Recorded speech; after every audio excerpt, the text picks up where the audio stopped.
had people walk out of me before, but not when Your just being so charming. Video streaming at housefarms.com. try to bring his audio up a bit. Troweling out. True progressive talk. Might be a good time for you guys to give up. Welcome, folks. Joining us right now, Philip Bittner, in Kiev currently. I think. Are you? Wait, is that a different? No, part of the I'm in apartment? Kiev.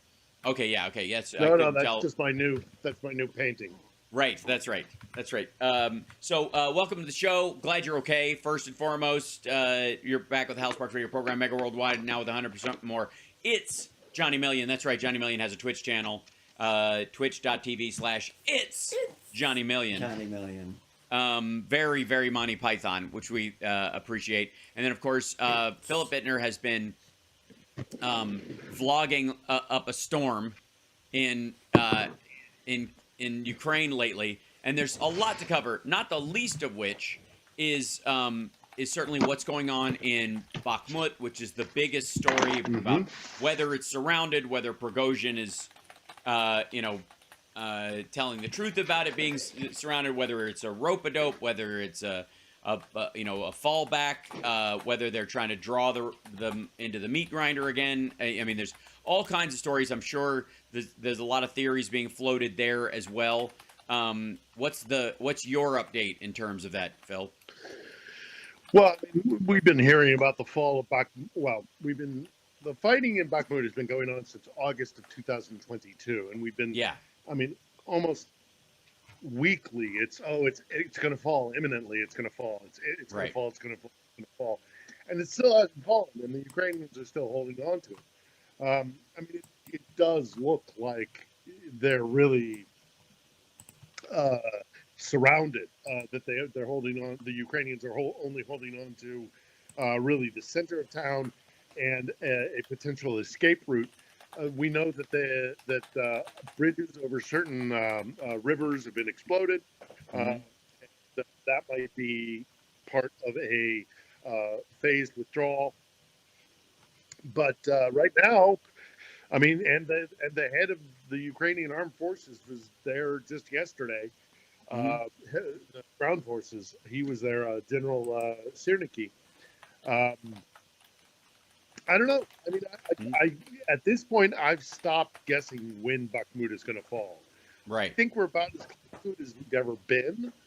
But Ukrainians, if the whole Ukrainian side of this thing has been that if the Russians are so determined to try and take it, the Ukrainians are willing to kill as many of them as they possibly can to make them pay for it, which has kind of been their tactic in a number of different places throughout the war. So at some point, though, the Ukrainians have been talking about this openly.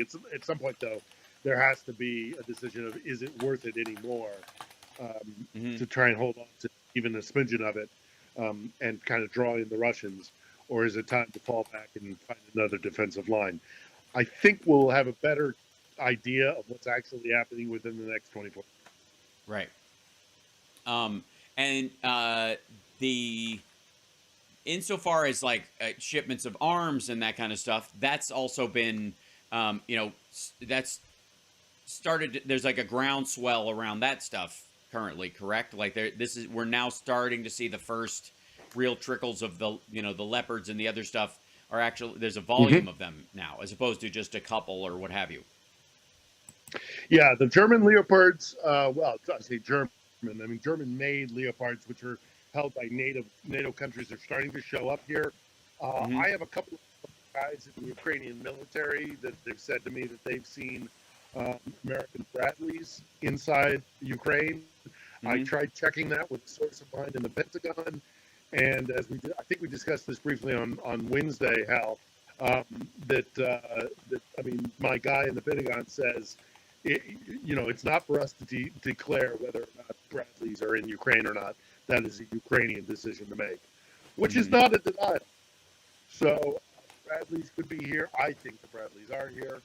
Trust the Ukrainian sources. These are pretty sharp soldiers. They're well informed. And they know the difference between what vehicle is what. So if they tell me they saw Bradleys on the back of a train in Ukraine, out near Lviv, then I'm willing to believe them. There's been an announcement by the Brits that they're going to double their shipment of Challenger 2s. So that's good news, from 14 to 28.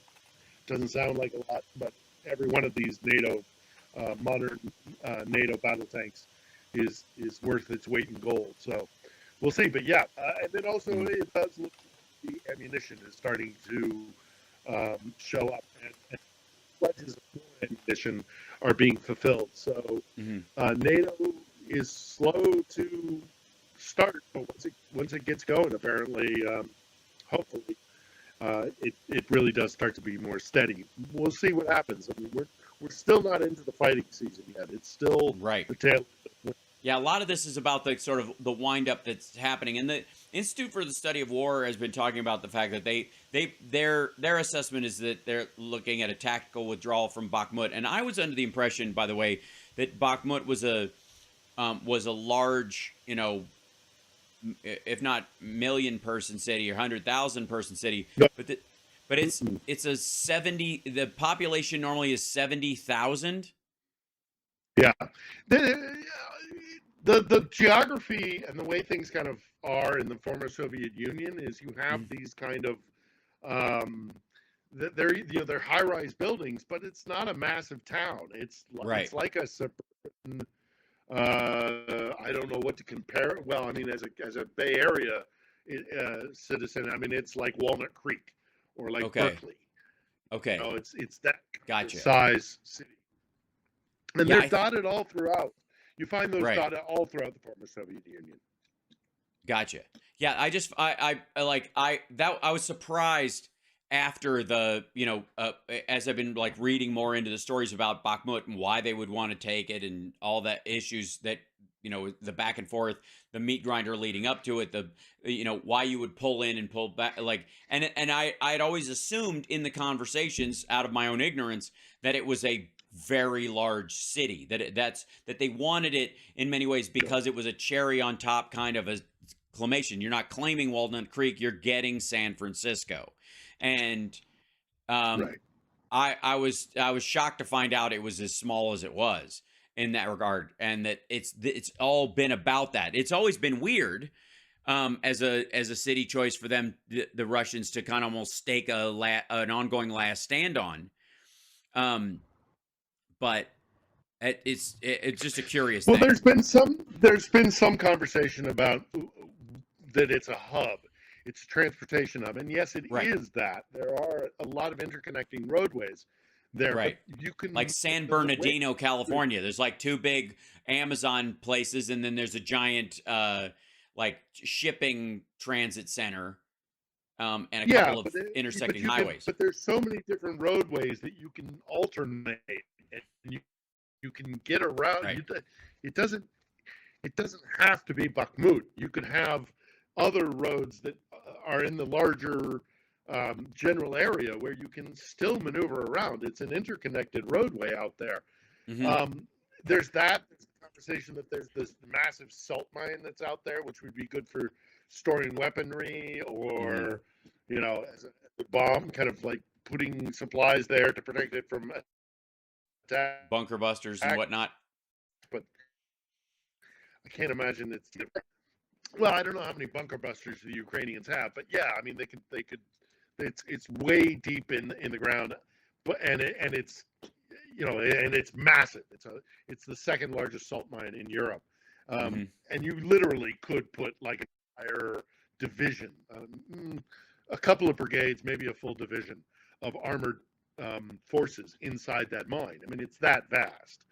But again, I don't know how much of this we pick these things apart, but I don't know how much of it has to do with anything that we can scientifically or tactically or strategically look at, and how much of it is just simply they got the bit between their teeth and they wanted to take it, and they just like put their head down and they insisted on trying to take it. Maybe it was the frustration or the rivalry or the competition between the mercenary group, this Wagner group, or their competition with the the proper Russian army, and so maybe Wagner wanted a trophy that they could take to Putin. We don't know. We really or don't. they've been threatened if they don't. That's that. Right, sure. But one way or the other, they really, really wanted Buckmut. And the Ukrainians have always just kind of shrugged their shoulders and said, well, again, if this is where you want to die, we'll accommodate you. Keep bashing your head against this anvil if that's what you want to do. So we'll see. I don't know, but Buckmut has stories of Buckmut's demise have been on the tip of a lot of people's tongues for a very long time, and a lot of people, for a variety of reasons, want to see Buckmut fall into Russia's hands. So you see, pro-Russian elements saying, "Oh, it's about to happen, and then that'll be catastrophic, and the dominoes will start dropping." I don't see any dominoes. I just see that they put a pin in a map somewhere and said, "Take that," and the Ukrainians made them pay for it. So right. We got to take a break. When we come back, Sergei Lavrov was in India trying to gin up their partnership there, and then got laughed at. We'll talk about that by the crowd there. We'll talk about that when we come back. And maybe work on Phil's audio a bit. It's a little crackly and low. Yeah, I'm not sure what I can remedy as far maybe as the a crackly reconnect part. Yeah, perhaps. We'll try. We'll try that when we come back. All right, it's the House Parts Radio program, Mega Worldwide.